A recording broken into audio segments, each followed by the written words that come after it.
So Joseph went in and told Pharaoh, "My father and my brothers, with their flocks and herds and all that they possess, have come from the land of Canaan.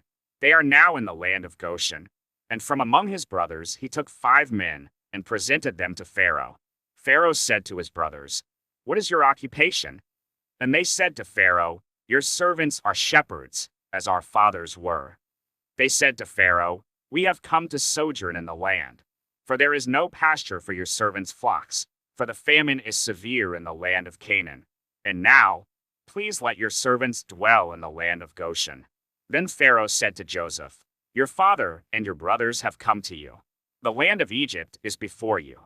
Settle your father and your brothers in the best of the land. Let them settle in the land of Goshen, and if you know any able men among them, put them in charge of my livestock." Then Joseph brought in Jacob his father, and stood him before Pharaoh, and Jacob blessed Pharaoh. And Pharaoh said to Jacob, "How many are the days of the years of your life?" And Jacob said to Pharaoh, "The days of the years of my sojourning are 130 years. Few and evil have been the days of the years of my life, and they have not attained to the days of the years of the life of my fathers in the days of their sojourning." And Jacob blessed Pharaoh, and went out from the presence of Pharaoh. Then Joseph settled his father and his brothers, and gave them a possession in the land of Egypt, in the best of the land, in the land of Ramesses, as Pharaoh had commanded. And Joseph provided his father, his brothers, and all his father's household with food, according to the number of their dependents.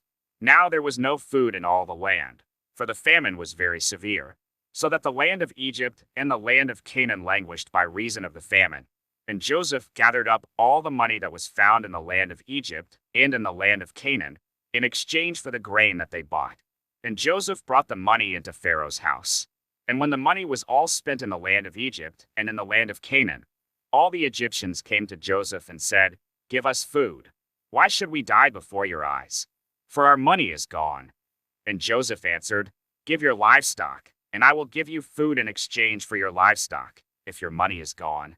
So they brought their livestock to Joseph, and Joseph gave them food in exchange for the horses, the flocks, the herds, and the donkeys. He supplied them with food in exchange for all their livestock that year.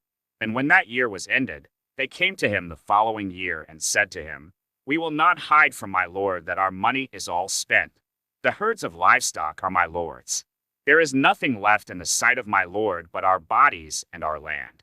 Why should we die before your eyes, both we and our land? Buy us and our land for food, and we with our land will be servants to Pharaoh. And give us seed that we may live and not die, and that the land may not be desolate."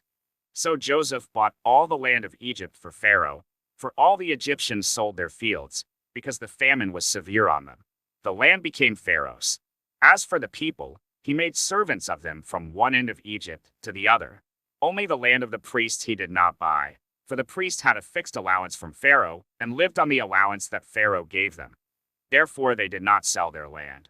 Then Joseph said to the people, "Behold, I have this day bought you and your land for Pharaoh. Now here is seed for you, and you shall sow the land. And at the harvest you shall give 1/5 to Pharaoh, and 4/5 shall be your own, as seed for the field and as food for yourselves and your households, and as food for your little ones." And they said, "You have saved our lives. May it please my lord, we will be servants to Pharaoh." So Joseph made it a statute concerning the land of Egypt, and it stands to this day, that Pharaoh should have the fifth. The land of the priests alone did not become Pharaoh's. Thus Israel settled in the land of Egypt, in the land of Goshen, and they gained possessions in it, and were fruitful and multiplied greatly. And Jacob lived in the land of Egypt 17 years. So the days of Jacob, the years of his life, were 147 years.